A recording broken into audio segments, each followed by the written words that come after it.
మనకి రుయా హాస్పిటల్ స్విమ్స్ లో కానీ 11 మంది చనిపోయారు. మనకి ఆక్సిజన్ లేకుండా కోవిడ్ సమయంలో అలాంటి దుర్భరమైన పరిస్థితులు రాకుండా ఏడుకొండల టీటీడీ నిధులన్నీ సంపూర్ణంగా మన ప్రజలకి, ప్రజాక్షేమానికి, వైద్యానికి, అలాగే ఎస్వి యూనివర్సిటీకి నిధులు కొరత లేకుండా చేస్తాం. అలాగే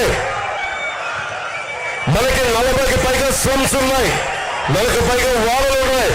ఆ వాడల్లో ఏ మాత్రం అభివృద్ధికి నోచుకోలేదు.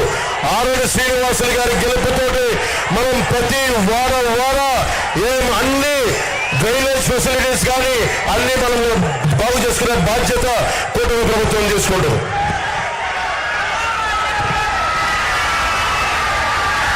అన్ని పరిశ్రమలు పారిపోయి రేణిగుంట ఎలక్ట్రానిక్ మ్యానుఫ్యాక్చరింగ్ క్లస్టర్ లో రిలయన్స్ ఇండస్ట్రీస్ పారిపోయింది. మనకి టాటా గ్రూప్ చెందిన వోల్టాస్ కంపెనీ పారిపోయింది. అమర్ రాజా బ్యాటరీ ఇక్కడ మన తిరుపతికి ప్రతి ఒక్కరికి ఎంతో మందికి ఆశ్రయం ఇచ్చే జీవనోపాధి ఇచ్చిన అమర్ రాజా బ్యాటరీ ఇక్కడి నుంచి వెళ్ళిపోయింది. తిరిగి అమర్ రాజా బ్యాటరీని ఇక్కడికి తీసుకొచ్చి మళ్ళీ తిరిగి ఉపాధి కల్పించే బాధ్యత మనందరం, కూటమి ప్రభుత్వం మనందరం తరఫున తీసుకున్నాం.